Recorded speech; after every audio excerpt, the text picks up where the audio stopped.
idol, ito na ang pinakamasarap na gulay.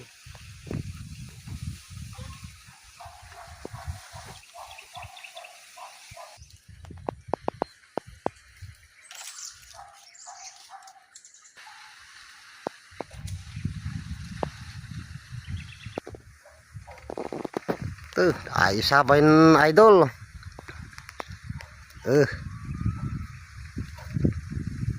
Ayan.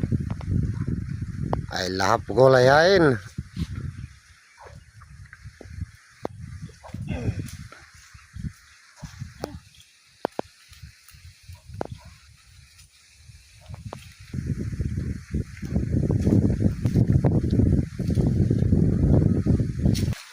Mga idol, ito na yung gulay na masarap.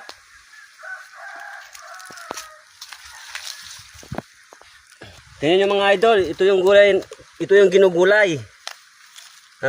Sa tingin nyo mga idol, anong tawag nyo dito sa gulay na to? Kami, babayan. Babayan tawag dito sa amin. Kayo mga idol, anong tawag nyo dito? Masarap po to mga idol, pati yung bunga niya, pati yung talbos niya. Ito na po. Iluluto lang sa kamatis, okay na mga idol. Maraming salamat mga idol.